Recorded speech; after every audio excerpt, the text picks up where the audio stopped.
नमस्कार साथियों, स्वागत है आपका अपने गौरव ज्ञान धारा यूट्यूब चैनल पर। अपन पढ़ रहे हैं ओपीडी पर। ठीक है, ऑब्जेक्टिव प्रश्न धारा। देखो, अपन ने तंत्रिका तंत्र के बारे में पढ़ा। तंत्रिका तंत्र वह तंत्र है जो क्या करता है, अपने जो शारीरिक जो क्रियाएं होती है उनको ये क्या करता है, कंट्रोल करता है। जैसे हाथ पैर का हिलना, जो वॉलेंट्री ऐच्छिक और अनैच्छिक, वॉलेंट्री और इनवॉलेंट्री जो एक्शन होती है उनको कंट्रोल करता है। दूसरा एक और तंत्र है जिसका नाम है अंतःस्रावी तंत्र। और ये तंत्र जो होता है ये भी क्या करता है, ये जैविक क्रियाओं को, अपने बॉडी के अंदर होती है होने वाली जैविक क्रियाओं को ये क्या करता है, कंट्रोल करता है। ठीक है, और बट उसमें जो होता है वो ये जो तंत्र है, अंतःस्रावी तंत्र, इनमें जो क्रिया को संपन्न करने में टाइम जो होता है, उसकी जो अवधि जो होती है वो ज्यादा होती है। लेकिन तंत्रिका तंत्र जो होता है उसका रेस्पॉन्स जो होता है वो क्विक होता है, यानी जल्दी से वो रेस्पॉन्स करता है। ठीक है, तो इन दोनों में फर्क ये है कि वो न्यूरॉन के द्वारा चलता है और क्विक रेस्पॉन्स देता है। इसका जो जो रेस्पॉन्स जो होता है वो टाइम लगता है उसमें। ठीक है, जैसे कुछ हार्मोन अपने बॉडी के अंदर, क्योंकि अंतःस्रावी तंत्र से निकलने वाली जो हार्मोन जो होते हैं, ठीक है, वो हार्मोन जो होते हैं अपने बॉडी में निकलने के बाद में धीरे धीरे समय के हिसाब से वो अपने कार्य करते हैं। ठीक है, तो अंतःस्रावी तंत्र क्या है, कौन किससे मिलकर बना हुआ होता है। ठीक है, और ये जो होती है, इनसे जो ग्लैंड होती है वो कौन कौन सी ग्लैंड है, इनके बारे में अपन आज देखेंगे। तो पहला है अंतःस्रावी तंत्र। देखो, अंतःस्रावी तंत्र जो होती है वो अंतःस्रावी ग्रंथियों से मिलकर बना हुआ होता है। पहली चीज तो याद रखना है कि किससे मिलकर बना हुआ होता है, तो ग्रंथियों से मिलकर बना हुआ होता है। ठीक है, ग्रंथि जो होती है उससे ये मिलकर बना हुआ होता है। अच्छा, ग्रंथि है तो ग्रंथि क्या करती है, अपने में से कोई ना कोई पदार्थ का क्या करती है, एक फ्लूइड का या द्रव का या लिक्विड का क्या करती है, स्त्राव करती है। ठीक है, तो इस फ्लूइड और स्त्राव को बोला जाता है हार्मोन्स। ये बात याद रखना है कि अंतःस्रावी तंत्र से निकलने वाले जो फ्लूइड होता है उसको क्या बोला जाता है, उसको बोला जाता है क्या, हार्मोन्स बोला जाता है। ठीक है, और ये जो है वो अंतःस्रावी तंत्र किससे मिलकर बना हुआ होता है, ग्रंथियों से मिलकर बना हुआ होता है। ठीक है, ये ग्रंथियां एक ऐसी ग्रंथियां होती है जो नलिकाविहीन होती है। ठीक है, यानी ये अपने स्त्राव को नलिका के बिना अपने स्त्राव को किसमें डालते हैं, सीधा रुधिर के अंदर छोड़ देते हैं। ठीक है, तो इन दोनों में जो है दो ग्रंथियां जो होगी वो तीन प्रकार की होती है ग्रंथियां। एक तो होती है मिश्रित ग्रंथियां होती है, एक होती है अंतःस्रावी ग्रंथियां, और दूसरी जो होती है वो होती है, तीसरी जो है वो सॉरी है बहिस्रावी ग्रंथियां होती है। ठीक है, तो मिश्रित है, अंतःस्रावी है और बहिस्रावी है। अब ये किस प्रकार से कार्य करते हैं, ठीक है, ये इनके बारे में अपन देखेंगे। पहली चीज है ये नलिकाविहीन ग्रंथि है, यानी इसमें नलिकाओं की आवश्यकता नहीं होती है, नलिकाओं की आवश्यकता नहीं होती है। ठीक है, ये सीधा अपने स्त्राव को किसमें डाल देते हैं, किसमें डाल देते हैं, रुधिर के अंदर डाल देते हैं। ठीक है, तो नलिकाविहीन ग्रंथियां हैं क्योंकि ये अपने ग्रंथियों से हार्मोन जो निकलता है, इनसे क्या निकलता है, हार्मोन निकलता है। ठीक है, और हार्मोन सीधे किसमें डाल देते हैं, रुधिर में मुक्त कर देते हैं। तो किससे मिलकर बना हुआ होता है, ये ग्रंथियों से मिलकर बना हुआ होता है। ठीक है, ग्रंथियों से मिलकर बना हुआ होता है। ठीक है, और ये ग्रंथियां जो होती है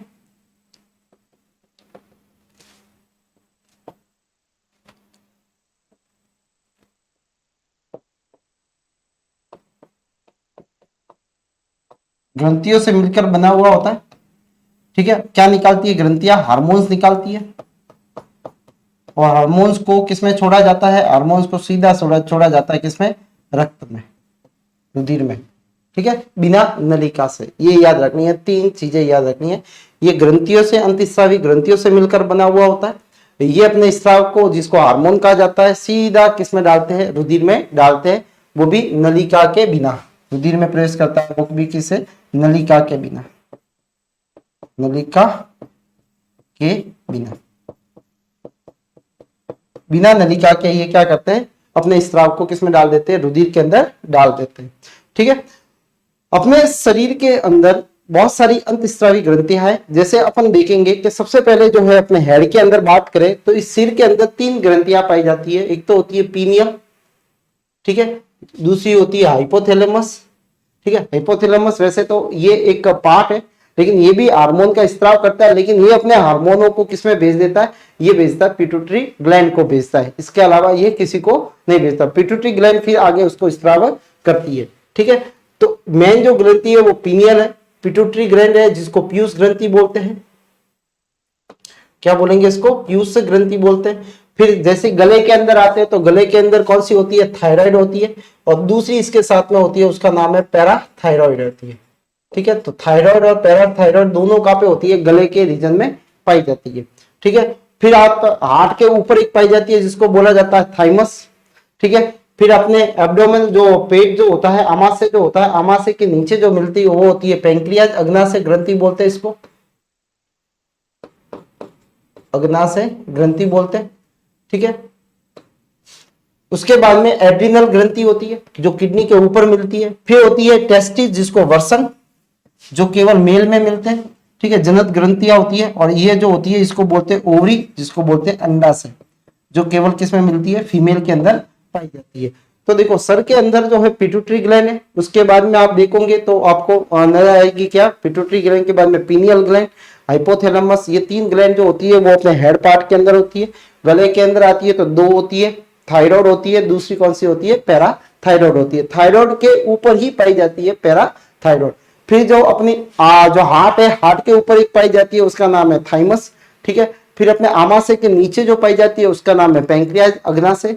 ठीक है, किडनी के ऊपर पाई जाती है उसका नाम है एड्रिनल ग्रंथि, जिसको अधिवक्र ग्रंथि भी कहा जाता है। ठीक है, नर के अंदर पाई जाने वाली टेस्टिस वर्सन होती है, और मादा के अंदर पाई जाने वाली कौन सी होती है, ओवरी होती है। ये कौन कौन से हार्मोन निकालती है, किस तरह से उनके हार्मोन कार्य करते हैं, इनके बारे में अपन देखेंगे। ठीक है, उससे पहले थोड़ा सा अपन पढ़ लेते हैं कि ग्रंथियां जो होती है वो कितने तरह की होती है। ठीक है, तो ग्रंथियां जो है, ग्रंथियां देखे जाए तो तीन तरह की होती है। ठीक है, पहली होती है अंतस्त्रावी।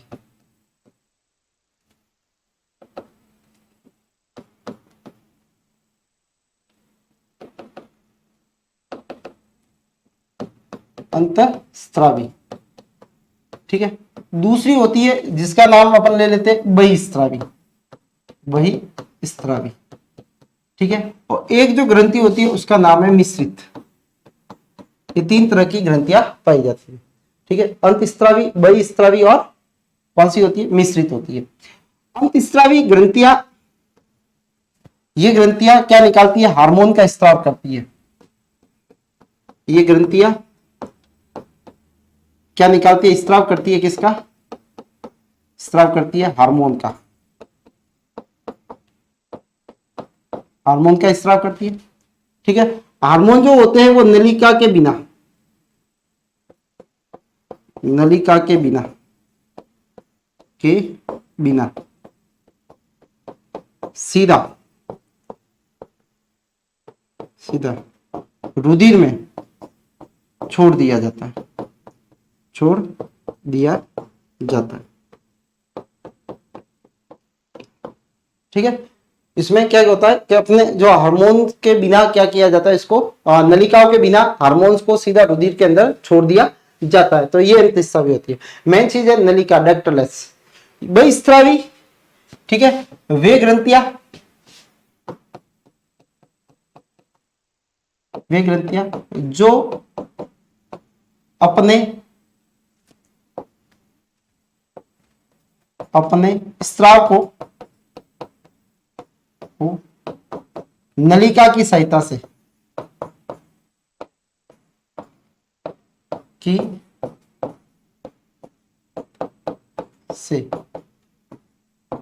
लक्ष्य अंगों तक पहुंचाती है, तक पहुंचाती है। जहां जाना है वहां पे किसकी सहायता से जाएगी, ये नलिका की सहायता से जाएगी। ये दोनों होती है, दोनों काम होती है। अंतस्त्रावी भी होती है, अंतस्त्रावी भी है एवं बहिस्त्रावी भी है, दोनों कार्य करती है। वो उसमें एक जो है, जिसे इसके अंदर आप ये तो एग्जांपल अपन पढ़ेंगे, इसके अंदर जैसे यकृत है। ठीक है, यकृत आप देखोगे कि वो कैसी है, जो है लाल ग्रंथि है। ठीक है, लाल ग्रंथि जो है, ये ग्रंथि जो होती है ये अपने स्त्राव को नलिका की सहायता से क्या करती है, स्त्राव करती है। अंतस्त्रावी में कौन से जो मिश्रित होती है उसको बोलते हैं हेट्रोक्राइन, हेट्रोक्राइन बोलते हैं। ठीक है, बहिस्रावी को बोला जाता है एक्सोक्राइन। क्या बोला जाता है? एक्सोक्राइन। ठीक है, और अंतस्रावी को बोला जाता है एंडो, मतलब अंदर, एंडोक्राइन। ठीक है, एंडोक्राइन, एक्सोक्राइन और हेट्रोक्राइन।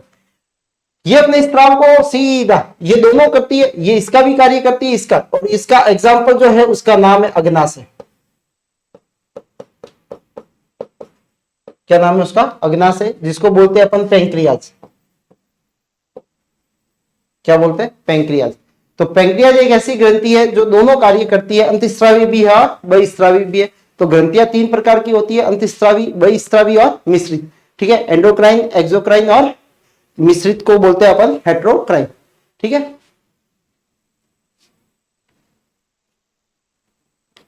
तो अंतस्रावी सीधे अपने स्त्राव को हार्मोन कहा जाता है। ये हार्मोन सीधे ही डाले जाते हैं नलिका के बिना।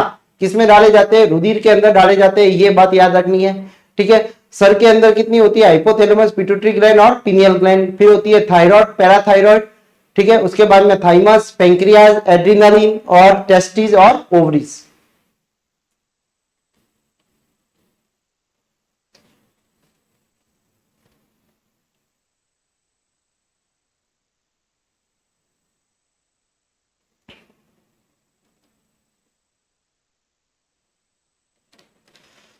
देखो, पहली ग्रंथि है जिसका नाम है पीयूष ग्रंथि। ठीक है, वैसे हाइपोथैलेमस भी है। ठीक है, हाइपोथैलेमस का काम क्या होता है कि वो पिट्यूटरी ग्रंथि को क्या करता है, या पीयूष ग्रंथि को भी कंट्रोल करता है। तो पहले अपन पीयूष ग्रंथि पढ़ते हैं कि पीयूष ग्रंथि का कार्य क्या है। पीयूष ग्रंथि क्या करती है? इसको मास्टर ग्रंथि भी बोला जाता है। मास्टर ग्रंथि बोला जाता है क्यों? क्योंकि ये क्या करती है, दूसरी जितनी भी बॉडी के अंदर ग्लैंड है अंतस्रावी, उन सबके स्त्राव को कंट्रोल करती है कि कितना बनाना है उसको। ठीक है, और कितनी मात्रा में उसको निकालना है और कब निकालना है। ठीक है, ये बात जो होती है वो नियंत्रण कौन करती है? पीयूष ग्रंथि करती है। तो पहला काम क्या हुआ कि इसका पहला काम यही है कि ये जितनी भी ग्रंथियां अपने बॉडी के अंदर अंतस्रावी ग्रंथियां हैं, उन सबको हैंडल करने का काम जो होता है वो कौन करता है? पीयूष ग्रंथि करती है। ठीक है, इसलिए इसको बोला जाता है मास्टर ग्रंथि कहा जाता है। दूसरी बात यह है कि इसका अगर आकार देखें तो आकार जो होता है वो मटर के दाने के समान होता है। ठीक है, जो अपना डाइसेफेलॉन जो होता है, हाइपोथैलेमस जो होता है, हाइपोथैलेमस के बेस पे ये लटका हुआ रहता है। ठीक है, और ये वहां पे गुहा होती है जिसका नाम है सेला टर्सिका। क्या, कौन सी है? गुहा, सेला टर्सिका गुहा के अंदर ये स्थित होती है। ठीक है, हाइपोथैलेमस लटकी हुई रहती है। तो ऊपर जो है ये वाला पार्ट जो है ये होता है कौन सा? हाइपोथैलेमस होता है। कौन सा पार्ट है ये? हाइपोथैलेमस वाला पार्ट है। ठीक है, तो हाइपोथैलेमस के नीचे वाले भाग में ये लटकी हुई रहती है, मटर के दाने के समान होती है। ठीक है, इसके 2 भाग होते हैं। इस आगे वाले भाग को, जिसको एंटीरियर पार्ट बोलते हैं, आगे वाले भाग को, इसको बोला जाता है एडिनो हाइपोफाइसिस। एडिनो हाइपोफाइसिस बोला जाता है। ठीक है, और इसको बोला जाता है न्यूरो हाइपोफाइसिस। न्यूरो हाइपोफाइसिस बोला जाएगा। ठीक है, अच्छा, ये एंटीरियर मतलब आगे वाला भाग, पोस्टीरियर का मतलब होता है पीछे वाला भाग। देखो, हाइपोथैलेमस भी हार्मोन निकालता है, 2 हार्मोन निकालता है। एक तो होता है ऑक्सीटोसिन। कौन सा है? ऑक्सीटोसिन। दूसरा जो हार्मोन है, ठीक है, उसको बोलते हैं अपन वैसोप्रेसिन।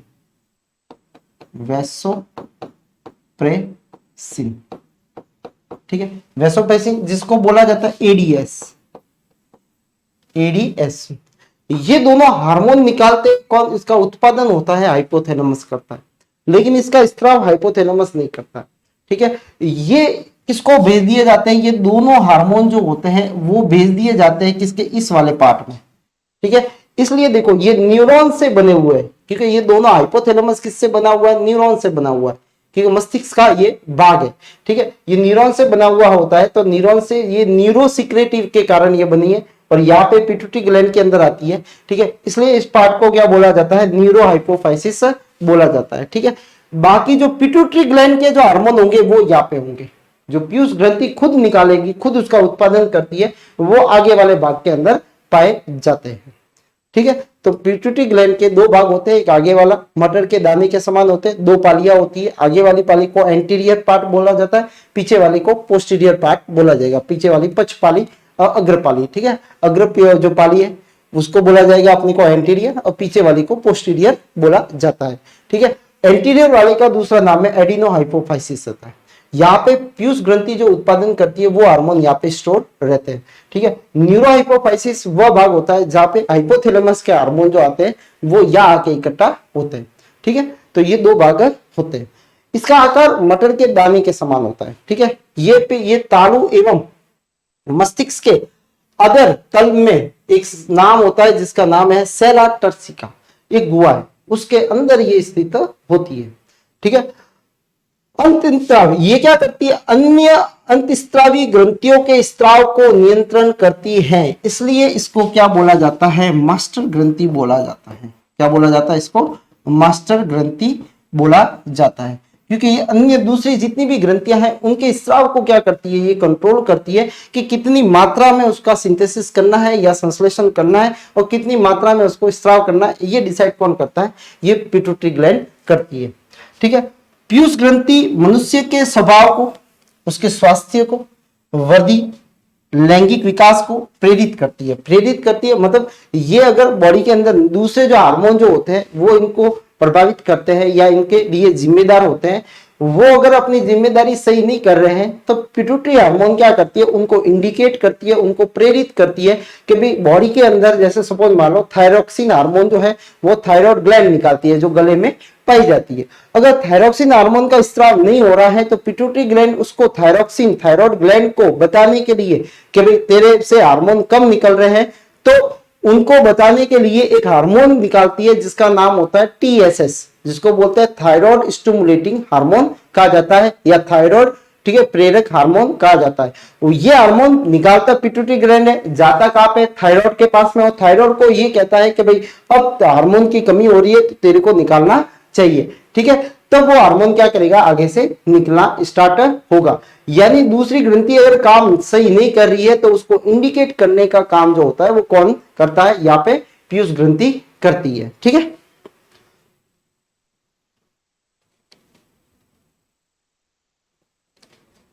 पीयूष ग्रंथि मास्टर ग्रंथि है, कहां पे मिलती है, सेला टर्सिका नामक एक गुहा होती है वहां पे पाई जाती है, हाइपोथैलेमस के नीचे या बेस से लटकी हुई रहती है।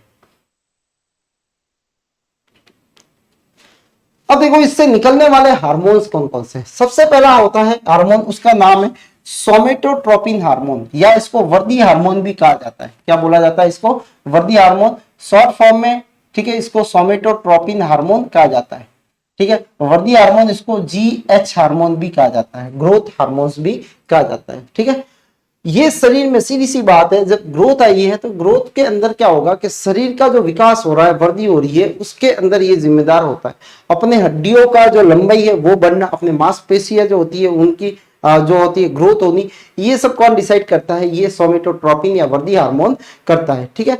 तो ये जो होता है जिम्मेदारी होता है अपनी हाइट से है, ठीक है, अपनी बॉडी से है। तो हाइट और बॉडी से के लिए जिम्मेदार कौन सा है, सोमेटोट्रोपिन हार्मोन या ग्रोथ हार्मोन होता है। ये इसका संश्लेषण और स्त्राव जो होता है खुद कौन करती है, इसमें ये पीयूष ग्रंथि करती है, ठीक है। तो ये अग्रपाली से निकलते हैं, कहां से निकलते हैं, अग्रपाली से, ठीक है, अग्रपाली से निकलते हैं जिसको बोला जाता है एडिनो हाइपोफाइसिस बोला जाता है,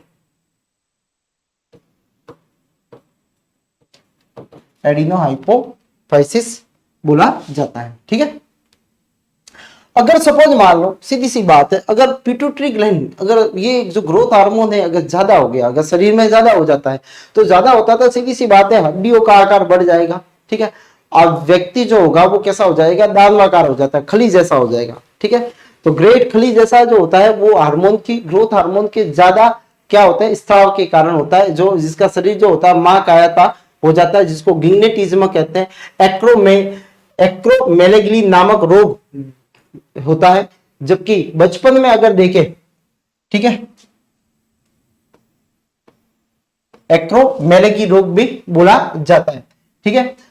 तो इसमें क्या होगा कि उसका चेहरे का जो चेहरा जो होगा, उसका माप जो होगा वो क्या हो जाएगा, वो अनियंत्रित हो जाएगा। मतलब आप कह सकते हो कि उसके जो ये वाला पार्ट जो होता है वो बाहर आ जाएगा, हाथ के जो है जो पे ये तलवे वगैरह जो होते हैं ये भी क्या हो जाएंगे, ये पाम जो होती है इसका भी आकार क्या हो जाता है, बढ़ जाता है। ठीक है, तो उसका जो शरीर की बनावट होती है वो क्या हो जाती है, अलग अलग मतलब भिन्न हो जाएगी। ठीक है, जैसे आप देखते हो कि ग्रेट खली जो है उसका आकार जो है वो किस तरह से है, तो वो किसके कारण है, इसी के कारण होता है। ठीक है, हार्मोन की अगर सपोज मान लो कमी हो जाए, अगर यही हार्मोन कम निकल जाए तो सीधी सी बात है आदमी कैसा हो जाएगा, बौना रह जाएगा। कैसा रह जाएगा, बौना रह जाता था, जिसको ड्राफिज्म बोला जाता है। क्या बोला जाता है, या साइमन रोग भी कहा जाता है। इसमें रोग है वो कौन सा है, साइमन, जिसमें हाइट क्या हो जाती है, छोटी रह जाती है। ठीक है, तो ये दोनों जो हार्मोन जो इसकी अधिकता से और कमी के कारण ये बीमारी होती है। दूसरा जो है वो है थायराइड स्टिमुलेटिंग या प्रेरक हार्मोन, जो अभी मैंने अभी बताया। ठीक है, इसको बोला जाता है TSH बोला जाता है, जिसको बोला जाता है थायराइड स्टिमुलेटिंग हार्मोन कहा जाता है। ठीक है, क्या कहा जाता है इसको, थायराइड स्टिमुलेटिंग हार्मोन कहा जाएगा। अच्छा, ये अब सीधी सी बात है, पता लग रहा है अपने को कि ये स्टिमुलेट यानी प्रेरक करना, उसको प्रेरक करना मतलब उसको बढ़ाना। बढ़ाने के लिए ये हार्मोन किसके साथ में जाएगा, ये थायराइड ग्रंथि के पास में जाएगा, क्योंकि थायराइड प्रेरक करना है उसको बढ़ाना है। थायराइड ग्रंथि को बोलेगा कि भाई ये क्या करना है कि भाई थायरोक्सिन हार्मोन कम जा रहा है बॉडी के अंदर, तो आप बढ़ाओ। ठीक है, तो ये उसको उद्दीपित करता है, क्या करता है, उसको बताता है। ठीक है, बताने के बाद में थायरोक्सिन हार्मोन का स्त्राव को नियंत्रण करता है। ठीक है, कि भाई कितना ज्यादा निकलेगा तो वापस ये इसको बता देगा। ठीक है, कम निकलेगा तो भी ये TSS के जरिए बता देगा।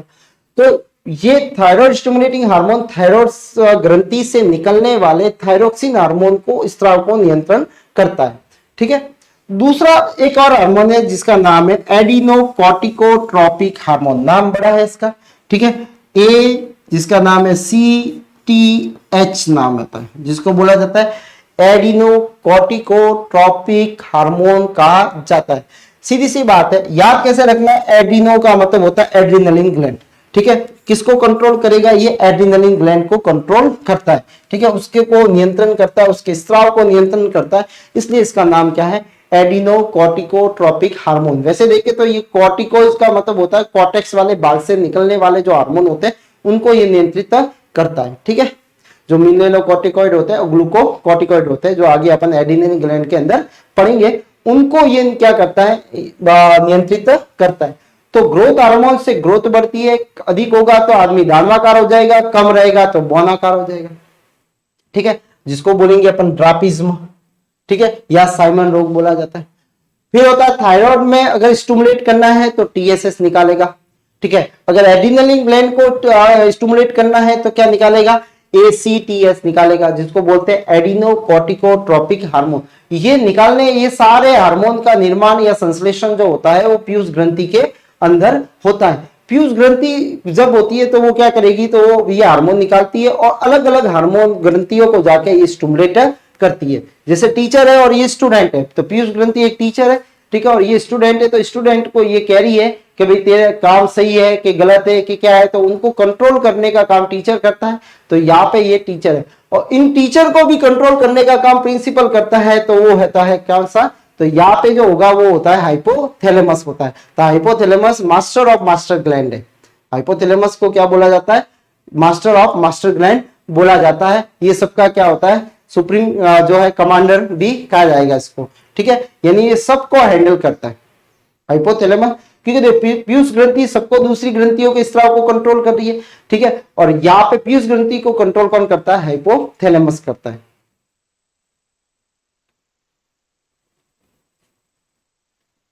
तो अभी अपन ने 3 पढ़े, सोमेटोट्रोपिन हार्मोन है।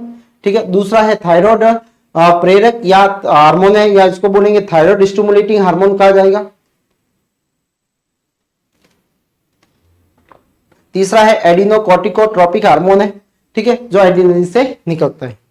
नेक्स्ट है गोनेडोट्रोपिक हार्मोन। देखो, गोनाड बोला जाता है किसको, जो जनन अंग होते हैं, गोनाड बोला जाता है। क्या बोला जाता है, जनन अंगों को, जो जनद होते हैं, इसको बोला जाता है गोनाड।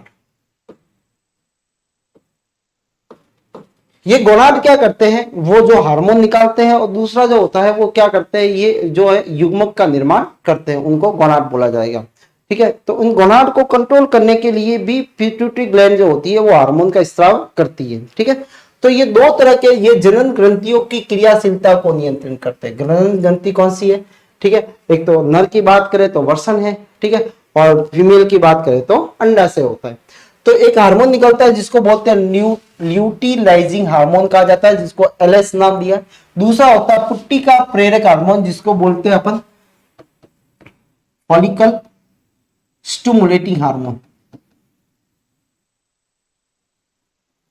स्टिमुलेटिंग हार्मोन,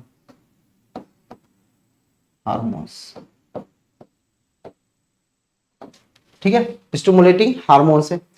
ये ल्यूटिलाइजिंग हार्मोन और इन दोनों का ये नर में भी निकलते हैं और मादा के अंदर भी निकलते हैं। नर में इसका काम नर जैसा होगा, ठीक है, मादा में काम मादा जैसा होगा। यानी मादा जो है जैसे अंड जनन को प्रेरित करेंगे तो नर में करेंगे शुक्र जनन को प्रेरित करेंगे। ठीक है।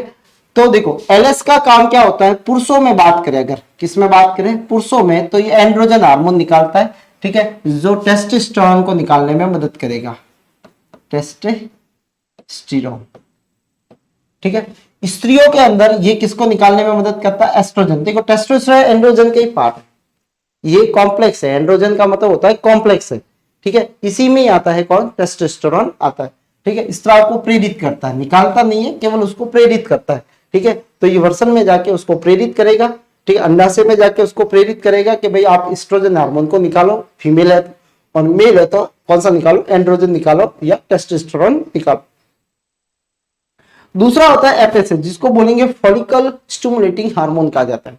ठीक है, ये नर में शुक्र जनन को प्रेरित करता है, यानी शुक्राणु का निर्माण की प्रक्रिया को शुक्र जनन कहते हैं। शुक्राणु के जो निर्माण होगा, ठीक है, स्पर्म का जो निर्माण होता है, ठीक है, उसको प्रेरित करने का काम कौन करता है, ये एफएसएस करता है। एफएसएस क्या करेगा कि जो शुक्राणु बन रहे हैं उसकी क्रिया को ये नियंत्रित करते हैं। ठीक है। दूसरा जो होता है, महिलाओं के अंदर देखे तो अंडाशय पुट्टिकाएं होती है, यानी फॉलिकल्स होते हैं। क्या होते हैं, फॉलिकल्स होते हैं, तभी तो नाम इसका क्या पड़ा है, फॉलिकल्स।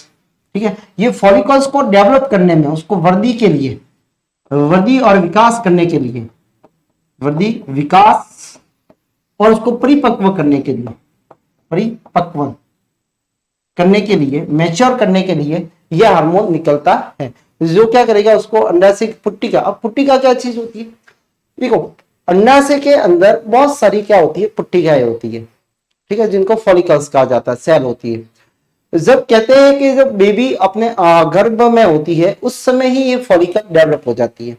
ठीक है, यानी प्रत्येक फॉलिकल से एक अंडा निकलता है। कितना अंडा निकलता है, एक अंडा या एक ओवम सीक्रेट होता है, निकलता है, रिलीज होता है। तो उसके उस फॉलिकल को पहले क्या होना पड़ेगा, डेवलप होना पड़ेगा। क्या होना पड़ेगा, उसको डेवलप होना पड़ेगा।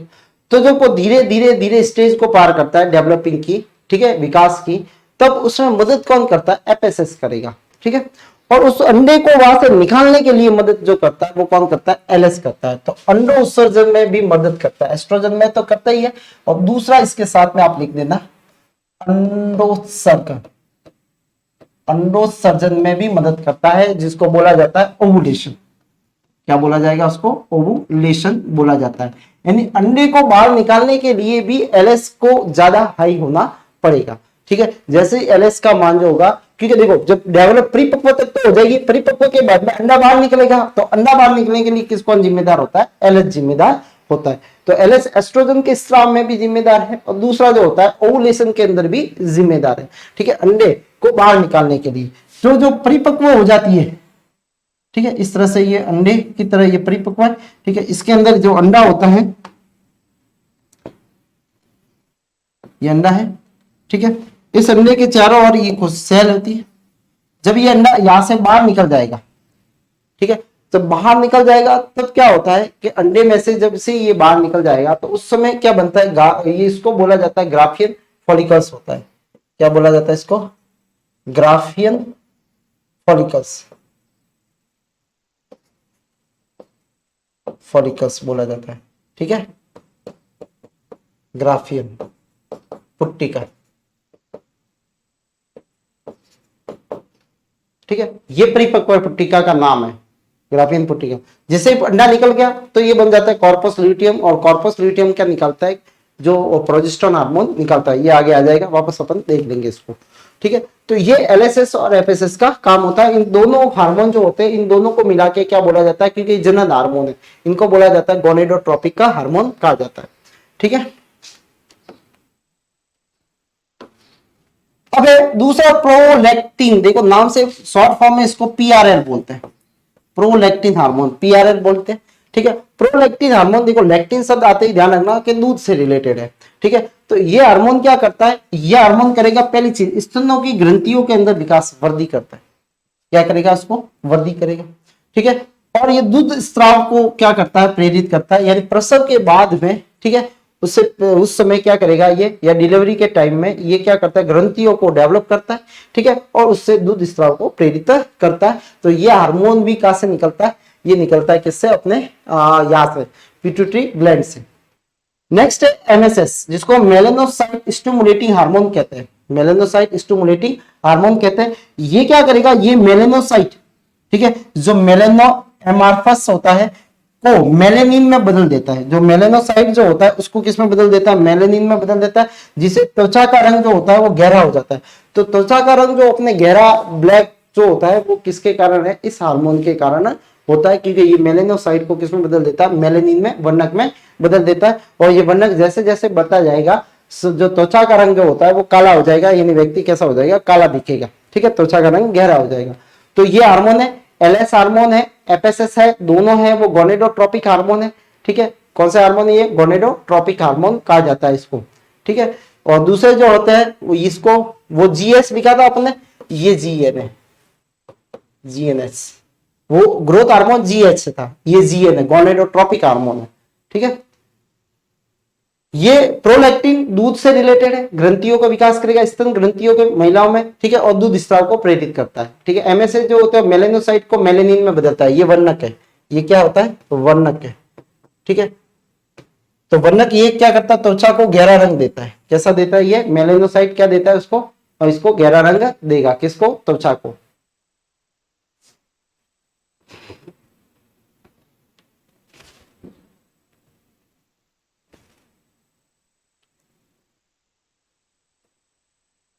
नेक्स्ट है, ये जो होते हैं ये दोनों निकलते हैं पक्षपाली से, इससे निकलते हैं पक्षपाली से, स्त्राव, स्त्रावित होते हैं, ठीक है, जिसको बोला जाता है न्यूरो हाइपोफाइसिस, न्यूरो हाइपोफाइसिस कहा जाता है, ठीक है, न्यूरो हाइपोफाइसिस कहा जाएगा उसको। ये दो हार्मोन निकलते हैं, एक तो वैसोप्रेसिन होता है जिसको एंटी डायूरेटिक हार्मोन बोलते हैं, इसको वैसोप्रेसिन या एडीएस बोलते हैं। एडीएस की फुल फॉर्म ये एंटी डायूरेटिक हार्मोन्स होती है। अच्छा, इसका काम क्या होता है, जब किडनी, जब अपन ने पढ़ चुके, ठीक है, जब किडनी के अंदर भी मैंने आपको इसके बारे में बताया था। तो ये क्या करता है, किडनी के अंदर जो है पानी जो होता है उसको ये वापस पुनः अवशोषण करके वापस शरीर में निकाल या डालने का कार्य करता है। यानी पानी की जो होता है उसको पुनः अवशोषण को ये प्रेरित करता है ये हार्मोन, ताकि ज्यादा से ज्यादा जो पानी है वो शरीर के अंदर वापस आ जाए, और जो यूरिन जो है वो थोड़ा सा कैसा रहे, कंसंट्रेट वाला रहे, यानी थोड़ा सा गाढ़ा रहे, ताकि बॉडी में से पानी का लॉस कम हो। इसका मेन एम जो होता है वो ये होता है। लेकिन अगर सपोज मान लो एडीएस की मात्रा कमी हो गई, ठीक है, अगर ये कम हो जाने के कारण क्या होगा कि सीधी सी बात है कि बॉडी के अंदर जो वाटर आ रहा था कहां से, किडनी से, ठीक है, यानी रुधिर वाहिनियों के अंदर जो जल आ रहा था वो जल आएगा नहीं, और जब जल नहीं आएगा तो क्या होगा, ज्यादा से ज्यादा जल जो होगा वो यूरिन के माध्यम से बाहर निकलेगा, या सबसे पहले तो वो यूरिनरी ब्लडर के अंदर भरेगा, और यूरिनरी ब्लडर जो होगा वो बार बार अगर जल्दी से बढ़ जाएगा तो बार बार क्या हुआ, उस व्यक्ति को यूरिन को स्त्राव करने की शिकायत रहेगी, यानी बार बार उसको पेशाब आएगा, ठीक है। तो इस बीमारी को बोला जाता है क्या, डायबिटीज इंसिपिडिस बोला जाता है, ठीक है, जिसमें बार बार क्या होता है, बार बार पेशाब त्यागना पड़ता है।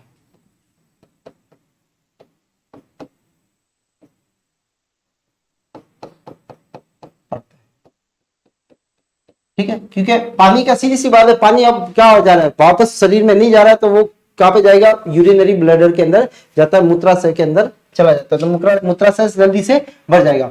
मूत्र निर्माण के दौरान जल अवशोषण को नियंत्रण करता है। कमी के कारण इससे कौन सा बीमारी होती है, डायबिटीज इंसिपिडेंस होती है। ठीक है, ये डायबिटीज दूसरी है, ये ग्लूकोज वाली नहीं है, ग्लूकोज वाली अभी आगे आएगी। दूसरा यही हार्मोन जो होता है, देखो ये अब निकाला किसने था इसको इन दोनों को निकाला किसने, हाइपोथैलेमस ने। कौन निकालता है इसको, हाइपोथैलेमस बनाता है इसको। निर्माण हुआ है कहां पे, हाइपोथैलेमस के अंदर निर्माण होता है। ठीक है, ठीक है, निकालने का कार्य कौन करता है, पीयूष ग्रंथि करती है। दूसरा होता है ऑक्सीटोसिन या पिटोसिन नामक हार्मोन है। देखो ऑक्सीटोसिन का काम क्या होता है, जब प्रसव के समय पेन क्रिएट होगा। देखो आपने कई बार सुना होगा, जब प्रसव होता है तो उसमें जो महिला होती है उसको पेन होता है। ठीक है, तो पेन होने का कारण जो है वो कौन सा, ऑक्सीटोसिन है।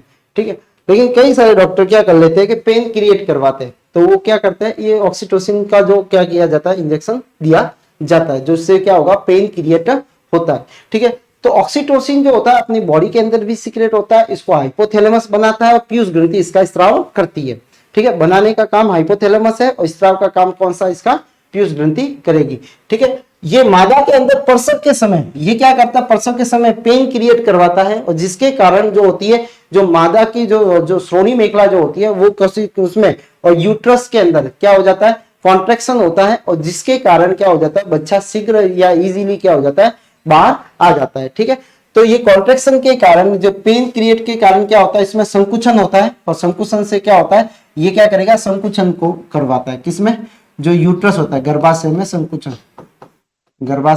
संकुचन करवाता है। ठीक है, दूसरा ये दूध स्त्राव में भी प्रेरित करता है, सहायक होता है। ठीक है, तो दूध स्त्राव में भी ये क्या करता है, सहायक होता है। जैसे तो दूध स्त्राव में पीएआर है, जो प्रोलैक्टिन हार्मोन है वो भी करता है और ये भी करता है। ठीक है, तो ये दोनों, तो ये थे पीयूष ग्रंथि के हार्मोन। मेरे हिसाब से आपको समझ में आ चुके होंगे कि पीयूष ग्रंथि के कौन कौन से हार्मोन है। एक तो सबसे पहला जो था वो कौन सा था, जिसको ग्रोथ हार्मोन बोलते थे। ठीक है, उसके बाद में था टीएसएस था। ठीक है, फिर आपका एसीटीएस था, जिसको एडेनोकॉर्टिकोट्रोपिक हार्मोन्स बोला जाता है। गोनेडोट्रोपिक हार्मोन जो थे, एमएस जो था, एमएसएच। ठीक है, उसके बाद में ये जो वैसोप्रिन और ऑक्सीटोसिन जो है ये पक्षपाली से निकलते थे, बाकी सब किससे निकलते हैं, अग्रपाली से निकलते हैं। 2 पाली आपको बताई थी। अब दूसरी ग्रंथि जो है उसका नाम है थायराइड ग्लैंड। देखो थायराइड ग्लैंड कहाँ पाई जाती है, यहाँ पे जो श्वास नली होती है इसके चारों तरफ पाई जाती है। ये आप इसका आगे वाला सिरा है जो आपको फ्रंट से दिखेगा। ठीक है, ये इसके पीछे वाला सिरा है। इस पीछे वाले सिरे में आप देखोगे तो ये आपको येलो रंग के 4 पॉइंट दिख रहे हैं। ठीक है, ये वाले, ये क्या है, ये पैराथायराइड है, पैराथायराइड ग्रंथि है। ठीक है, तो थायराइड के ऊपर ही पैराथायराइड मिलती है। ठीक है, ये श्वास नली के दोनों तरफ स्थित होती है, 2 पालियां होती है, एक तो ये पाली है और दूसरी ये पाली है। ठीक है, इसका शेप जो होता है वो एच आकार का होता है। कैसा होता है, एच आकार का शेप होता है, आप देख सकते हो। ठीक है, थायरॉक्सिन नामक एक हार्मोन का स्त्राव करता है। इससे निकलने वाले हार्मोन का नाम क्या है, थायरॉक्सिन हार्मोन है। ये हार्मोन क्या करता है, ये सामान्य वृद्धि के लिए सहायक है, बॉडी के अंदर सामान्य वृद्धि, क्योंकि ये क्या करता है, बीएच उपापचय क्रिया को क्या करता है, नियंत्रित करता है। बीएमआर की फुल फॉर्म है वो वह बेसिक मेटाबॉलिक रेट होती है। ठीक है, जिसको क्या बोलेंगे अपन, बेसिक मेटाबॉलिक रेट, बेसिक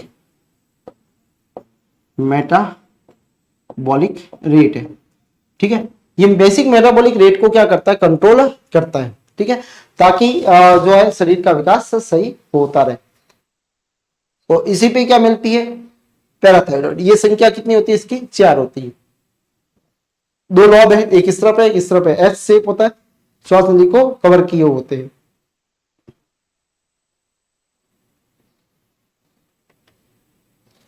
अगर सपोज मान लो थायरॉक्सिन हार्मोन की कमी हो जाए तो बच्चों में जड़ मानवता हो जाता है रोग।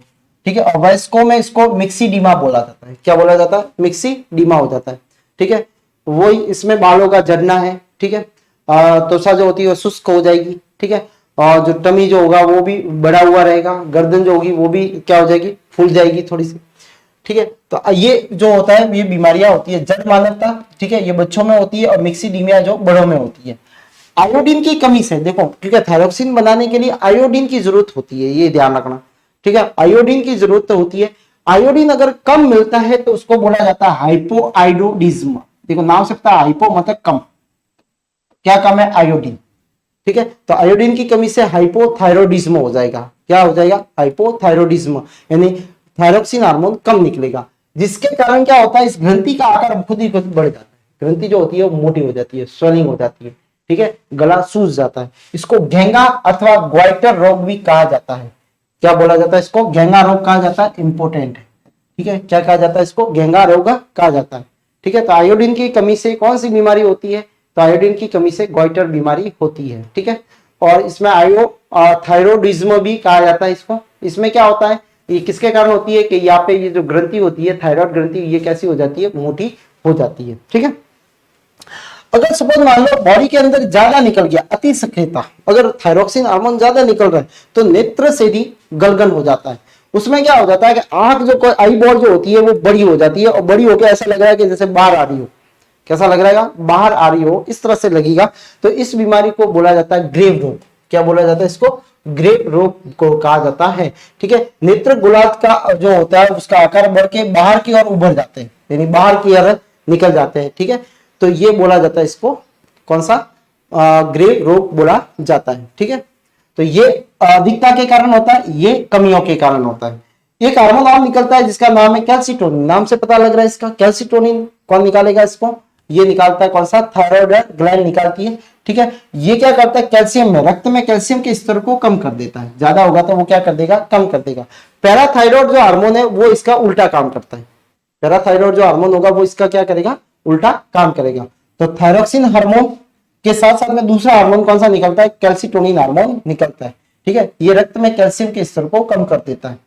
पैराथायरॉयड ग्रंथि, ये पैराथायरॉयड कहाँ मिलती है? अभी बताया था, जो अपने पीछे वाला जो इसका पोर्शन होता है, उसके लॉब होती है, उसके दोनों तरफ मिलती है, ठीक है। इस तरफ से इस तरफ, ये पैराथायरॉयड, ठीक है। प्रत्येक लॉब में 2 होती है।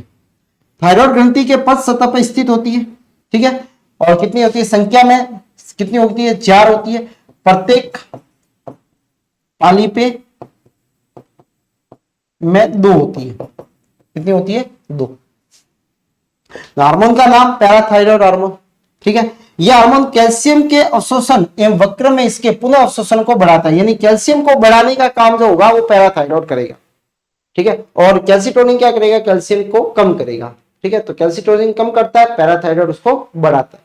तो ये हार्मोन जो होते हैं वो थायरॉयड और पैराथायरॉयड होते हैं, ठीक है। कैल्सिटोनिन बढ़ाता है, ठीक है। पैराथायरॉयड उसको, सॉरी, कैल्सिटोनिन कम करता है, पैराथायरॉयड उसको क्या करता है? बढ़ाता है।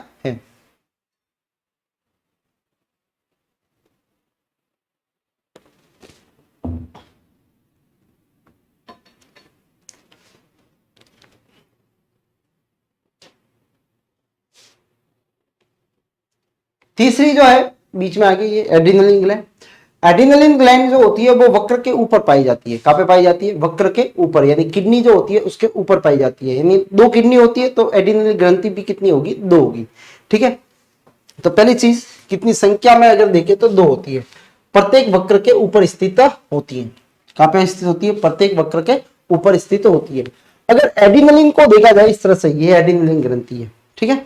अगर आप देखोगे तो इसमें आपको इस तरह से ये स्ट्रक्चर इसको काटा गया है। काट के आपको देखोगे तो आपको 2 भाग दिखे। एक तो आपको जो थोड़ा सा लाल रंग का या जो मैरून रंग का दिख रहा है वो बीच वाला क्षेत्र दिख रहा है, इसको बोलते हैं मेडुला। क्या बोलते हैं इसको? एड्रिनल मेडुला बोला जाता है, मेडुला, ठीक है। और इसको बोला जाता है एड्रिनल कॉर्टेक्स बोला जाता है, कॉर्टेक्स। देखो ये अपन जो ये शब्द जो है वो, ठीक है, ये पहले भी अपन ने देखे थे, कॉर्टेक्स और मेडुला, ठीक है। तो देखो कॉर्टेक्स जो होता है,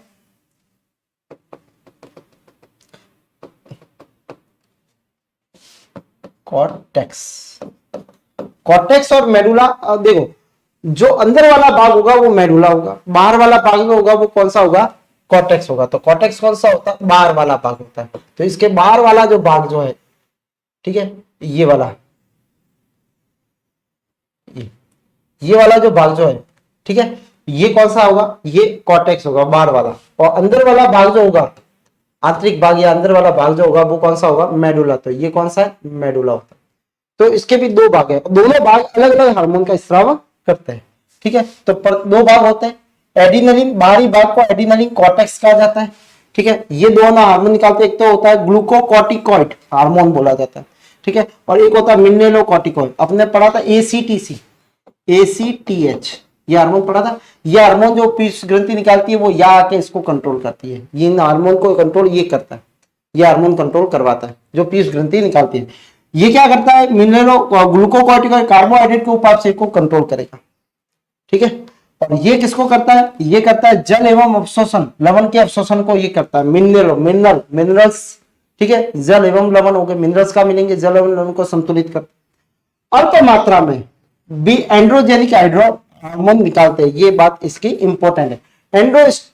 एंड्रोजेनिक स्टेरॉइड हार्मोन यौन आरंभ अवस्था में, जैसे आपने देखा होगा जो मेल हार्मोन जो निकलते हैं टेस्टोस्टेरोन, और ये इसी तरह से ये एड्रेनलिन हार्मोन भी ये हार्मोन निकालती है, ठीक है। तो आपको पूछे कि वर्सन के अलावा दूसरा कौन सी ग्लैंड है जो हार्मोन निकालती है, वो कौन सी है, एड्रेनलिन ग्लैंड है, ठीक है। ये मेल और फीमेल हार्मोन भी निकालती है, ठीक है। तो ये यौन आरंभ अवस्था को नियमित करता है, ये इंपॉर्टेंट बात है, ठीक है। जनन हार्मोन, ये कुछ मात्रा में जनन हार्मोन भी निकालते हैं, ठीक है, थोड़ी मात्रा में। तो ये कौन से भाग से निकलते हैं, ये कॉर्टेक्स है। तो पहला है ग्लूकोकॉर्टिकॉइड, कार्बोहाइड्रेट है, ग्लूकोज है, कार्बोहाइड्रेट है का उपापचय में नियंत्रण कर, मिनरल के अवशोषण को बढ़ाएगा, संतुलित करेगा उसको। अल्प मात्रा में एंड्रोजेनिक भी निकलता है, एंड्रोजेनिक जो यौन हार्मोन यानी ये जनन हार्मोन भी स्राव करता है। आंतरिक भाग जो होता है ये निकालता है एड्रिनल मेडुला, जो इसका आंतरिक भाग होता है, ठीक है। ये एड्रिनलिन हार्मोन निकालता है जिसको एफिनेफ्रिन या नॉन एफिनेफ्रिन भी कहा जाता है। देखो ये इसकी कुछ मात्रा जो होती है वो अपने अंदर पड़ी हुई रहती है हमेशा, ठीक है। क्रोध आना, ठीक है, ये किसके कारण होता है, ये इस मेडुला से निकलने वाले एफिनेफ्रिन और नॉन एफिनेफ्रिन के कारण होता है, ठीक है। इसको इसलिए बोला जाता है करो या मरो हार्मोन, इससे निकलने वाला, इसको आपातकालीन हार्मोन भी कहते हैं, इसको 3F हार्मोन भी कहते हैं, ठीक है। इसको बोला जाता है फाइट, ठीक है, और बोला जाता है फ्लाइट, ठीक है। ये 3F हार्मोन भी है, ठीक है। इसको डू एंड डाई हार्मोन भी कहते हैं, डू एंड डाई,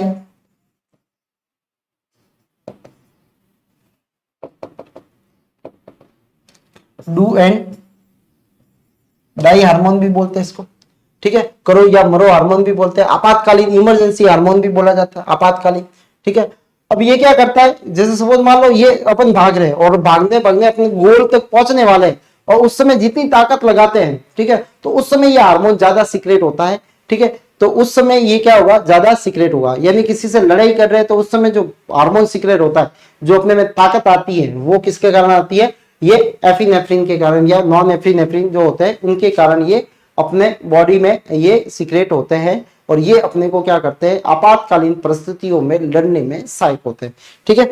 ये क्या करेंगे, क्रोध के अंदर डर लग गया उस समय, मानसिक तनाव में जैसी स्थितियों में अधिक स्रावित होते हैं, इसको संकटकालीन परिस्थितियों में निर्णय लेने की क्षमता प्रदान करते हैं। यानी संकटकालीन परिस्थितियों में ये क्या करते हैं, निर्णय क्या लेना है उसमें ये मदद करते हैं, ठीक है।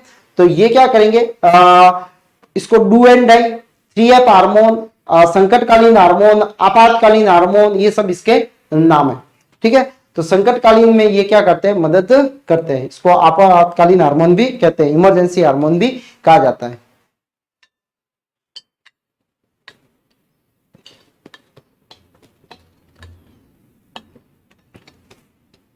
ऐसी कौन सी ग्रंथि है जो यौन वसन और जनन अंडाशय को छोड़ के, ठीक है, वो जनन हार्मोन का भी स्राव करती है, तो वो कौन सी है, एड्रिनलिन, जो लेकिन वो कैसा करती है, अल्प मात्रा में करती है।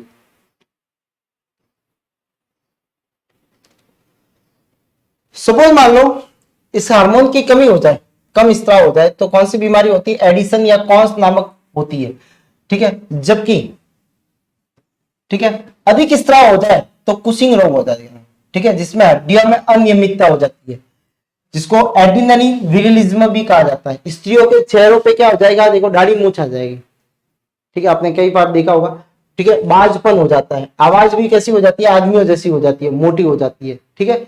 ये इस बीमारी के अंदर जिसको एड्रिनल विरिलिज्म कहा जाता है, ठीक है, हड्डियों में अनियमितता हो जाती है, ठीक है। और एड्रिनलिज्म भी हो जाता है। इसके अंदर स्त्रियों के चेहरों पे दाढ़ी मूंछ का आना, बाजपन होना, आवाज का मोटी होना, इसके लिए ये जिम्मेदार होता है। नेक्स्ट जो ग्रंथि है वो होती है थाइमस ग्रंथि। थाइमस ग्रंथि मैंने बताया था कहां पे मिलती है, ये वक्ष के जो हृदय होता है वक्ष भाग में, उसके पास में ये होती है। ठीक है, ये प्रतिरक्षा तंत्र को विकास करने में महत्वपूर्ण है। इसका काम ही एक ही है, प्रतिरक्षा तंत्र को बनाना।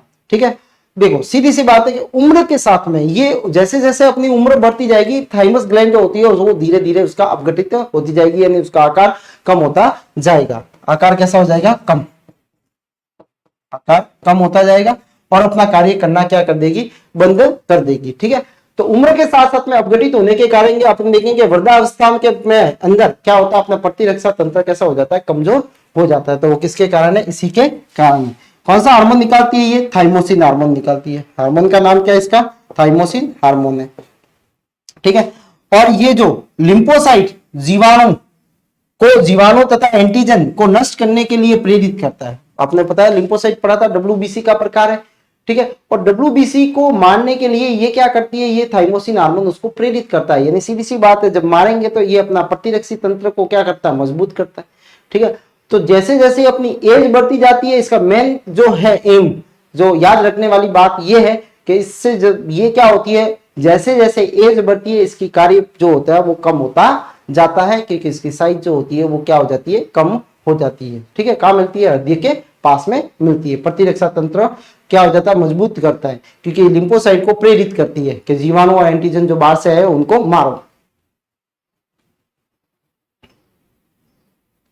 लिम्फोसाइट क्या होता है, डब्ल्यूबीसी होता है। लिम्फोसाइट क्या है, ये डब्ल्यूबीसी है, डब्ल्यूबीसी का प्रकार है।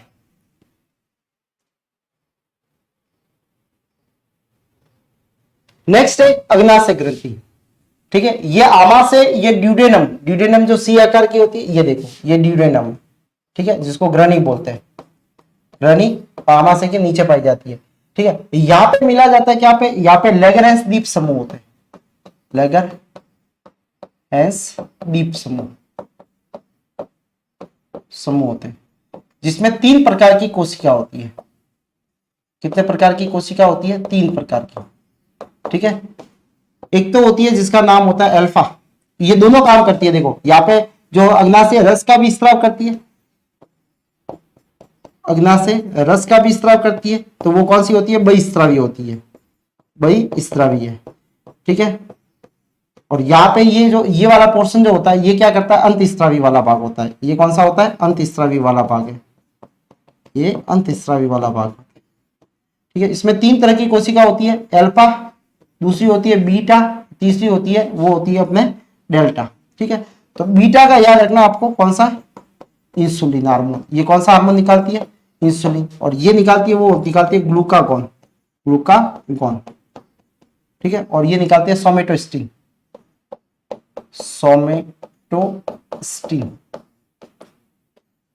ठीक है, डेल्टा, इसको बोलेंगे अपन डेल्टा, इसको बोला जाता है अल्फा, ये होता है बीटा और ये होता है डेल्टा। 3 तरह की कोशिका है। बीटा निकालती है इंसुलिन हार्मोन, कौन सा निकालती है, इंसुलिन हार्मोन। ठीक है, ये निकालता है ग्लूकागॉन, क्या निकालता है, ग्लूकागॉन, और ये निकालता है सोमेटोस्टिन। ये 3 हार्मोन निकलते हैं। ठीक है, अंतःस्रावी और बहिस्रावी दोनों प्रकार की है ये, इसलिए इसको कौन सी ग्रंथि बोलते हैं, मिश्रित ग्रंथि भी बोला जाता है। मिश्रित ग्रंथि है, जिसको बोलते हैं अपन हेट्रोक्राइन। क्या बोला जाता है इसको, हेट्रोक्राइन। बहिस्रावी में अग्नाशय रस का स्त्राव करती है, जिसमें पाचक एंजाइम पाए जाते हैं। बहिस्रावी में यहाँ पे ये क्या करेगी, अग्नाशय रस का स्त्राव करती है, और जो इसमें पाचक रस होते हैं। अंतःस्रावी में ये इंसुलिन, ठीक है, दूसरा इसमें होता है ग्लूकागॉन। ठीक है, ये हार्मोन का स्त्राव करती है। ये तो निकलता है इसकी अल्फा कोशिका से, ये निकलता है वो कौन सी निकलता है, बीटा कोशिका से निकलता है। ठीक है, इंसुलिन क्या करता है, ये ग्लूकोज की मात्रा को, रक्त में ग्लूकोज की मात्रा को नियंत्रित करता है। इंसुलिन का काम क्या होता है, रक्त में ग्लूकोज की मात्रा को क्या करता है, नियंत्रित करता है। कौन, इंसुलिन क्या करता है, ग्लूकोज की मात्रा को नियंत्रित करता है। यानी ग्लूकोज जो होगा उसको ग्लाइकोजन में, ग्लाइकोजन में बदलने का काम कौन करेगा? इंसुलिन करेगा। इंसुलिन करता है, यानी ग्लूकोज जैसे बॉडी में आया उसको बदल देगी किसमें? तो ग्लूकोज लेवल जो होगा वो कम होता जाएगा, ठीक है। और जैसे ही अपन को जैसे व्रत रखते हैं वगैरह रखते हैं तो वापस ग्लाइकोजिन से वापस ग्लूकोज मिल जाता है, क्योंकि ग्लूकोज से एनर्जी मिलती है। तो ये काम करता है वो कौन सा करता है? ग्लूकागॉन करता है। ग्लूकागॉन करेगा। ग्लूकागॉन उल्टा काम करता है, इंसुलिन का उल्टा काम कौन करता है? ग्लूकागॉन करता है। इंसुलिन की अगर कमी हो जाए, क्या हो जाए? कमी हो जाए तो उसमें क्या हो जाएगा? मधुमेह या डायबिटीज हो जाता है, जिसको मिलेटस बोलते हैं। डायबिटीज कौन सा रोग है? मधुमेह या डायबिटीज मिलेटस, मिलेटस, ठीक है। और अगर अतिशय ज्यादा हो जाए, सीधी सी बात है, देखो इंसुलिन अगर नहीं आएगा तो ग्लूकोज इसमें नहीं बदलेगा, तो ग्लूकोज का लेवल क्या हो जाएगा? बढ़ जाएगा, ठीक है। तो वो क्या हो जाएगा? यूरिन के साथ में बाहर आएगा, जिसको क्या बोलते हैं अपन? डायबिटीज बोला जाता है। मधुमेह में होता क्या है? यूरिन जो होता है उसके साथ में क्या हो जाता है? ग्लूकोज भी बाहर आता है, ठीक है। और कीटोन बॉडीज बनती है जो अपने लिए हार्मफुल होती है। अति स्त्राव के कारण, अगर ज्यादा स्त्राव हो गया इंसुलिन का तो बोलेंगे इसको हाइपोग्लाइसीमिया रोग बोला जाता है, जिसमें क्या हो जाती है? ग्लूकोज जो होता है वो उसकी क्या हो जाएगी? कमी हो जाएगी बॉडी के अंदर। ग्लूकोज की क्या हो जाती है? हाइपोग्लाइसीमिया, ठीक है। ग्लूकोज की क्या हो जाती है? कमी हो जाएगी, ठीक है। तो इसमें तो ग्लूकोज बढ़ता है, उसमें क्या हो जाता है? कमी हो जाती है। ये होता है इसके अंदर। नेक्स्ट है जनन ग्रंथियां। स्क्रीनशॉट ले लो इसका।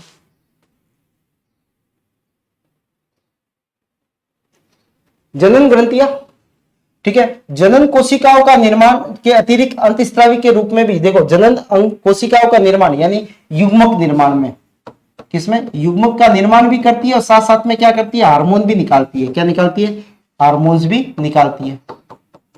दोनों काम कर रही है, ठीक है। हार्मोन्स निकालने का भी काम कर रही है और युग्मक बनाने का भी काम करती है। मादा के अंदर क्या होती है? अंडाशय, जिसको ओवरी कहा जाता है, ठीक है। ये एस्ट्रोजन और प्रोजेस्टेरोन दो हार्मोन निकालते हैं। दो हार्मोन याद रखना, एस्ट्रोजन और प्रोजेस्टेरोन।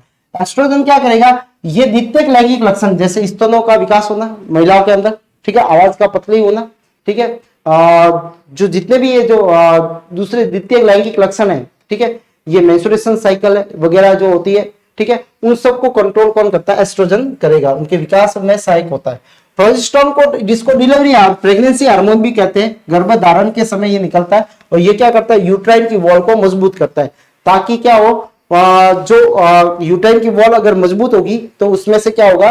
वो आसानी से क्या हो जाएगा? वहां पे जो बेबी इंप्लांट हो जाएगा या एम्ब्रियो जो होगा वहां पे इंप्लांट हो जाता है, ठीक है। तो बेबी इंप्लांट क्या, सॉरी, एम्ब्रियो इंप्लांटेशन में कौन मदद करता है? प्रोजेस्टेरोन हार्मोन मदद करता है। और ये किससे निकलता है? प्रोजेस्टेरोन हार्मोन, जैसे मैंने आपको बताया था ग्राफियन फॉलिकल, ग्राफियन पुट्टिका, ग्राफियन पुट्टिका में से क्या निकल जाता है? ओवम, अंडक निकलता है और शेष बचे संरचना को कॉर्पस ल्यूटियम कहा जाता है। कॉर्पस ल्यूटियम कहा जाता है। और यही कॉर्पस ल्यूटियम क्या निकालता है? प्रोजेस्टेरोन हार्मोन का स्राव करता है। प्रोजेस्टेरोन हार्मोन का स्राव करता है। प्रोजेस्टेरोन हार्मोन का स्राव, ग्राफियन फॉलिकल में से जब अंडा निकल जाएगा तो शेष बचे संरचना को कॉर्पस ल्यूटियम कहते हैं और ये निकलता है प्रोजेस्टेरोन हार्मोन। नर के अंदर क्या निकलता है? टेस्टोस्टेरोन हार्मोन, ठीक है। और ये क्या करता है? वही द्वितीयक लैंगिक लक्षण को नियमन करता है, ठीक है। तो ये थे अपने ग्रंथियां, ठीक है। पीयूष ग्रंथि पड़ी। और हाइपोथैलेमस क्या करेगा? वो सबका जो होता है वो क्या है? बाप है, ठीक है। क्योंकि पीयूष ग्रंथि को भी क्या करता है? कंट्रोल करता है, ठीक है। अब देखो कुछ सवाल। सर्कस के अंदर जो आपने देखे होंगे बौने जो लोग होते हैं, ठीक है, तो उनके अंदर कौन से हार्मोन की कमी है? एफएसएस, तो ये जनन हार्मोन है, ठीक है, ये भी जनन हार्मोन है, ठीक है। और टीएसएच ये थायराइड है, थायराइड ग्रंथि के पास में जाता है ये, ठीक है, के पास पीयूष ग्रंथि निकालती है इसको, ठीक है। ये दोनों भी पीयूष ग्रंथि निकालती है, ठीक है। तो कौन सा है? जो है सोमेटोस्टिन हार्मोन, या इसको ग्रोथ हार्मोन भी बोला जाता है, वृद्धि हार्मोन, वृद्धि हार्मोन। तो इसका सही आंसर कौन सा होगा? ये होगा, सोमेटोस्टिन हार्मोन होता है, सोमेटोट्रोन। दूसरा होता है अंडो उत्सर्ग, अभी बताया था अंडो उत्सर्ग में कौन सा हार्मोन काम आता है, एफएसएस, एमएसएस, एसटीएस, ठीक है, कौन सा आता है, एलएस। एलएस जो होता है जिसको ल्यूटिलाइजिंग हार्मोन भी कहते हैं, ल्यूटिनाइजिंग हार्मोन, ठीक है, अभी बताया था आपको। वो क्या करता है, इसको अंडो उत्सर्ग में मदद करता है। नेक्स्ट है साइमन रोग, ठीक है। साइमन रोग जो होता है वो किसके कारण होता है, वो होता है अपने ग्रोथ हार्मोन की कमी के कारण होता है साइमन रोग। कौन सा होता है, साइमन रोग जो होता है ये आया था बोनापन वाला, ठीक है, बोनापन वाला, इसमें साथ में क्या था, बोनापन वाला जैसा हो जाता है साइमन रोग। तो ग्रोथ हार्मोन की कमी, जीएस, जीएस इसका दूसरा नाम क्या है, सोमेटोस्टिन हार्मोन होता है। प्रसव पीड़ा, प्रसव पीड़ा के लिए कौन जिम्मेदार होता है, एडीएस डाइयूरेटिक हार्मोन, जो ये तो करेगा किसमें, जल अवशोषण का कार्य करता है, जल अवशोषण का कार्य करेगा, ठीक है। ये वर्दी को कार्य करता है, ये पुट्टिकाओं के परिवर्तन में, पुट्टिका की वृद्धि में, ठीक है, और ये करता है अपने प्रसव में। तो इसका सही आंसर क्या है, ये वाला ऑक्सीटोसिन। सोने और जागने के लिए, अच्छा एक ग्रंथि और थी पीनियल ग्रंथि, पीनियल ग्रंथि से निकलता है मेलाटोनिन हार्मोन। पीनियल ग्रंथि कौन सा निकालती है, मेलाटोनिन हार्मोन, ठीक है। और ये क्या करता है, ये सोने और जागने की जो साइकिल होती है, जैसे आपने देखा होगा कि दादाजी जो होते हैं वो 4 बजे रोज उठते हैं, तो उनको अलार्म लगाने की जरूरत नहीं है, ठीक है, ऑटोमेटिकली 4 बजे वो उठ जाएंगे। तो ये कौन डिसाइड करता है, ये पीनियल ग्रंथि, ठीक है। मेलाटोनिन हार्मोन निकलता है, तो कौन करती है ये, पीनियल, वो मेलानिन था, ठीक है, वो वर्णक था, ये हार्मोन है। मेलाटोनिन क्या है, हार्मोन है, मेलाटोनिन हार्मोन होता है, ठीक है। तो कौन सी है, पीनियल ग्लैंड। सुप्रीम कंपाउंडर कौन होता है, अभी बताया था, supreme compounder, master of master gland, master of master gland, master of master gland, master gland किसको बोला जाता है, पीनियल ग्लैंड को, पीयूष ग्रंथि, पीयूष ग्रंथि को केवल क्या बोला जाता है, मास्टर ग्लैंड बोला जाता है, मास्टर ग्लैंड बोला जाता है या ग्रंथि बोला जाता है, ठीक है। थाइमस को और किसको बोला जाता है, हाइपोथैलेमस को, हाइपोथैलेमस को क्या बोला जाता है, सुप्रीम कमांडर बोला जाता है, क्योंकि ये पीयूष ग्रंथि को भी क्या करता है, नियंत्रित करता है, ठीक है, पीयूष ग्रंथि को भी नियंत्रित करता है, पीयूष ग्रंथि को नियंत्रित करता है, वो नियंत्रित करता है।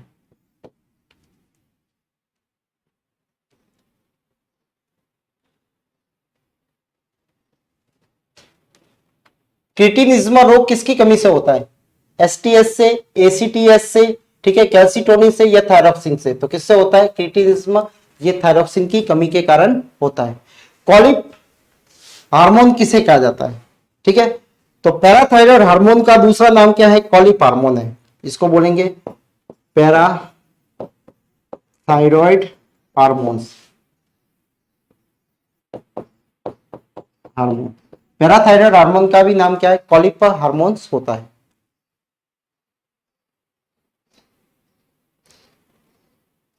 प्रतिरक्षा तंत्र में pineal gland, thymus gland, adrenaline या थायराइड, कौन सी अभी बताई थी, कौन सी थी, थाइमस ग्लैंड, जो क्या होती है बुढ़ापे के अंदर उसकी क्या हो जाती है, धीरे धीरे उसकी साइज जो होगी वो कम हो जाएगी, ठीक है, जिससे उसकी प्रतिरोधक क्षमता जो होगी वो क्या हो जाएगी, कम हो जाती है। रुधिर दाब को बढ़ना, हृदय की गति, श्वसन दर आदि में उत्तेजना कौन बढ़ाता है, अभी बताया था। लड़ने में सहायक कौन होता है, डू एंड डाई, करो या मरो, ठीक है, डर लगने पर, भागना होगा तब, ठीक है, लड़ाई होने पर कौन सा हार्मोन स्रावित होता है, एड्रिनलिन हार्मोन होता है। कौन सा होता है, एड्रिनलिन हार्मोन होता है। अग्नाशय द्वारा कौन सा हार्मोन का स्रावित होता है, तो अग्नाशय द्वारा पीत वर्णक नहीं होते, ठीक है, पाचन हार्मोन, ठीक है, नहीं होते, लाभ नहीं होती, ठीक है, कौन सा होता है, इंसुलिन हार्मोन होता है। इंसुलिन के साथ में दूसरा और कौन सा निकालती है, ग्लूकागॉन, ग्लूकागॉन, ये इसकी कमी से डायबिटीज होती है। मानव की त्वचा का रंग किसके कारण होता है, अभी बताया था, कौन सा वर्णक था, इंसुलिन के कारण, हीमोग्लोबिन के कारण, एड्रेनालिन के कारण, मेलानिन के कारण। किसके कारण होता है, मेलानिन के कारण होता है, ठीक है। कल देखो एक सवाल बनाया था जिसके अंदर क्या था कि रिफ्लेक्स एक्शन नहीं जिसको बोला था, लेकिन यहाँ पे क्या हो गया, थोड़ा सा मिस्टेक हो गई थी, जो है वर्टिबल कॉलम की जगह यहाँ पे, तो ये मेरुदंड की जगह क्या था, यहाँ पे था ये स्पाइनल कॉर्ड था। ठीक है, तो आप थोड़ा सा करेक्ट कर लेना इसको, मेरु रज्जु है ये, ठीक है, जिसको बोला जाता है स्पाइनल कॉर्ड बोला जाता है, स्पाइनल कॉर्ड बोला जाएगा। ठीक है, और ये इस क्या है, वर्टिबल कॉलम है। ठीक है, इसको बोलते हैं कशेरुकदंड या इसको बोला जाता है वर्टिब्रल कॉलम बोला जाता है।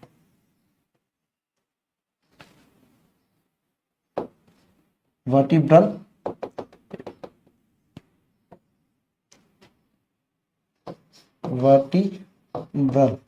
कॉलम, ठीक है, ये वर्टिबल कॉलम। तो इसका जो सही आंसर होगा वो सी था। ठीक है, जिसमें मेरुरज्जु होता है। ठीक है, लेकिन मेरुरज्जु को भी कंट्रोल कौन करता है, मस्तिष्क ही करता है। ठीक है, लेकिन प्रतिवर्ती क्रिया कहीं पे भी आती है तो उसको कंट्रोल कौन करता है, मेरुरज्जु करेगा। ये प्रतिवर्ती क्रिया पूछी है। ठीक है, तो इसका आंसर क्या होगा, मेरुरज्जु होगा। ठीक है, तो मेरुदंड नहीं है, वो क्या है, मेरुरज्जु है। इसको थोड़ा सा सही कर लेना। तो आज की क्लास के अंदर इतना ही। धन्यवाद, मिलते हैं अगली क्लास के अंदर। ठीक है, तब तक के लिए धन्यवाद।